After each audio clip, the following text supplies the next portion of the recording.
எவ்வளவு காலம் எடுக்கும் அப்படின்றத உங்களுக்கு கொஞ்சம் ஒரு அனுமானம் மட்டும் செஞ்சு கொள்ள முடியும். ரைட், அப்ப நாங்க ஆரம்பிப்போம். சரி, கவனிங்க. தாவர அமைப்பும் தொழிலும், அதுல நான் ஒரு சின்ன விளக்கம் தந்துட்டு நான் இந்த வாசிக்கிற விஷயங்களுக்கு வருவேன்.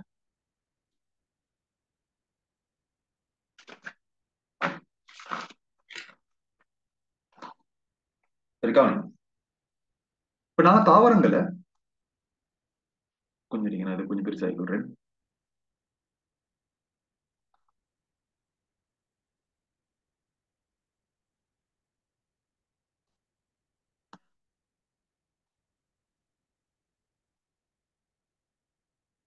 கவனிங்க. தாவரங்களை வந்து நாங்க இப்படி பார்க்கலாம். எப்படின்னா, இப்ப சாதாரணமா நாங்க ஒரு தரை தாவரத்தை தான் நாங்க கற்பனை செய்வோம். ஏன்னா பெரும்பாலான தாவரங்கள் உங்களுக்கு தெரியும் தரையில தான் வாழக்கூடியது அப்படின்னு சொல்லி.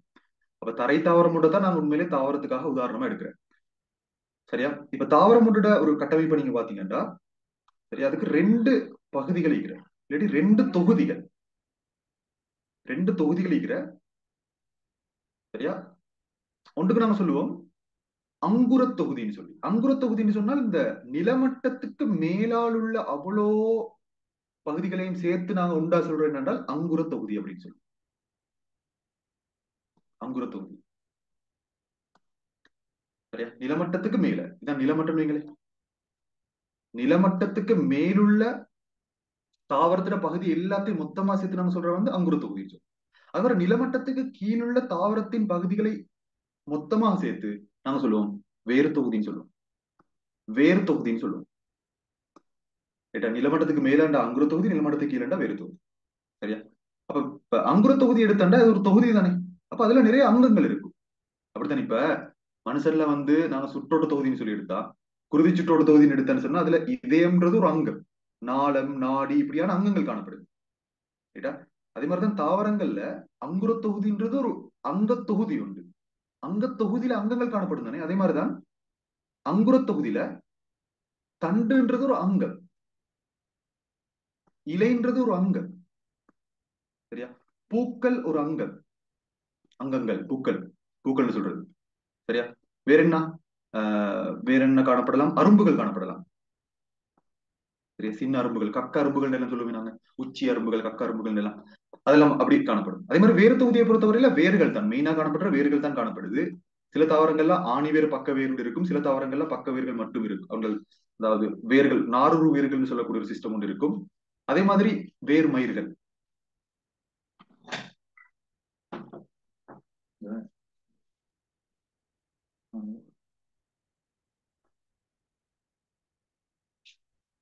சரியா? வேர் மயிர்கள். அப்ப இப்படியான கட்டமைப்புகள் எல்லாம் இருக்குது வேர் தொகுதிக்கு. அங்குர தொகுதிக்கு இப்படியான கட்டமைப்புகள் இருக்கு. சரியா? அதுல இந்த அங்குர தொகுதியிட இந்த உச்சிக்கு வரணும். அங்குர தொகுதியிட உச்சிக்கு நாங்க சொல்ற அங்குர நுனின்னு சொல்லி, அல்லது அங்குர உச்சின்னே சொல்லலாம், பிரச்சனை இல்லை. அங்குர நுனின்னு சொல்லுவோம் மேலும், இல்லாட்டி அங்குர உச்சின்னு சொல்லுவோம் மேலும். அதே மாதிரிதான் வேர் தொகுதியில இந்த உச்சியை நாங்க சொல்லுவோம் என்னன்னு சொன்னா வேர் நுனின்னு சொல்லுவோம் நாங்க, இல்லாட்டி வேர் உச்சின்னு சொல்லுவோம், பிரச்சனை இல்லை. வேர் நுனின்னு சொல்லலாம் அல்லது வேர் உச்சின்னு சொல்லலாம். சரியா? ரைட், அவ்வளவுதான் நாங்க அந்த இனிஷியலா பார்க்க வேண்டியது. அப்ப இதுதான் தாவரத்துல பகுதிகள். தாவரத்துல பகுதிகளை நாங்க இதுபுறம் படிக்கிற நேரம் அங்குர தொகுதின்னு என்ன விளங்கிறோம். நிலமட்டத்துக்கு மேல வேர் தொகுதின்னு சொன்னா நிலமட்டத்துக்கு கீழே.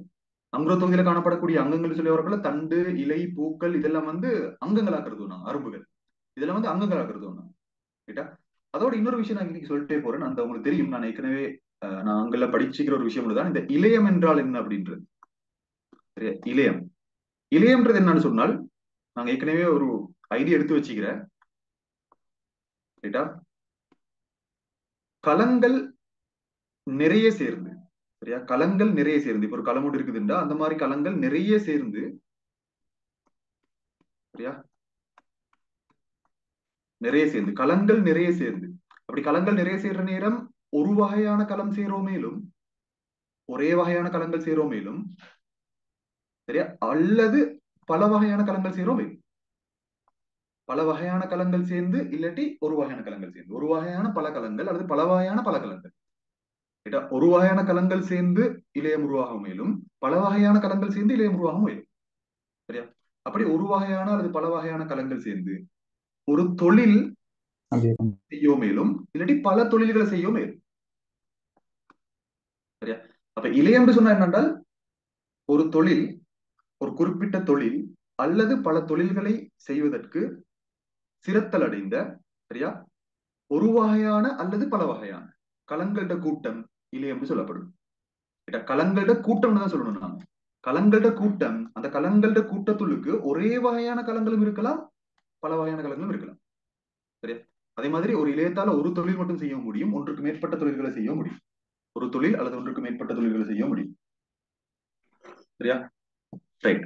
அப்ப இதுதான் இளையத்துக்குரிய வரைவிலக்கணம். அப்ப நாங்க பார்த்துட்டு வருவோம். எனக்கு கொஞ்சம் அந்த இனிஷியல் விஷயம் கொஞ்சம் ஆரம்ப கட்டங்களை கொஞ்சம் வாசிக்கிறதுக்கு அதை பார்த்து ஃபீல் பண்ணிக்கணும். பாருங்க, தாவரங்களின் கட்டமைப்பு மற்றும் கட்டமைப்பு, வளர்ச்சி மற்றும் விருத்தி. சரி, முதலாவது பாருங்க, தாவரங்கள் பிரதானமாக இரண்டு தொகுதிகளை கொண்டுள்ளன. அதுல ஒன்று போடுங்க நீங்க, அங்குர தொகுதி. அங்குர தொகுதி. சரி, இன்னொன்று போடுங்க, வேர் தொகுதி. வேர் தொகுதி. இதைக்கு இந்த படத்துல நீங்க மார்க் பண்ணிக்கொள்ளலாம். வேர் தொகுதி. சரி, இந்த படத்துல நிலமட்டத்துக்கு மேலுள்ள பகுதியை நாங்க மார்க் பண்ணோம், அங்குர தொகுதி. அப்ப அங்குர தொகுதியில ஒரு ஐடியா எடுத்துக்கொள்ளலாம். அங்குர தொகுதியில என்னென்ன கட்டமைப்புகள் காணப்படுது பாருங்க. அங்குர தொகுதியில தான் உண்மையிலேயே நிறைய கட்டமைப்புகள் இருக்கு. வேறு தொகுதி இழப்பு, வேறு தொகுதின்னு சொல்ல எனக்கு வேர்களே வந்துடுது. அங்குர தொகுதின்னு சொல்லக்கூட எனக்கு தண்டு. சரியா? அதே மாதிரி இலைகள், பூக்கள், மீனா இது மூணு சொன்னாலே எங்களுக்கு போதும். தண்டு, இலை, பூக்களை சொன்னாலே போதும் எங்களுக்கு. சரியா? தண்டு, இலை, பூக்கள் இது மூணும் பிரதான அங்கங்கள். அங்குர தொகுதியில காணப்படக்கூடிய மூன்று அங்கங்கள். சரியா? தண்டு, இலை, பூக்கள். சரியா? அப்ப கிளைகள் சொல்ல தேவையில்லைன்னு கேட்டா, பிள்ளைகள் கிளைகள் வந்து தண்டுட ஒரு பகுதி தானே. தண்டுன்னு சொல்லக்குள்ள அங்க கிளைகளும் வந்துருது. விளங்குதா? இப்ப தண்டு இப்படி போறதோட இப்படி கிளைத்து கிளைத்து போகுதுன்னு சொன்னா அது அப்படியே தண்டு தான். கிளைகள் வந்து தண்டுட பகுதி. அதனால கிளைகளை வந்து எங்களுக்கு ஒரு தனி அங்கமா சொல்றல நாங்க. தண்டுன்னு சொல்லக்குள்ள அங்க கிளைகளும் வந்துருது. ரைட்டா? அப்ப ரைட். அப்ப பாருங்க, அங்குர தொகுதி. சரி, தொடர்ந்து வாசிப்போம், கவனிங்க. வேர்களும் அங்குரங்களும் அவற்றின் முனையில் வளர்ச்சி அடைகின்றன.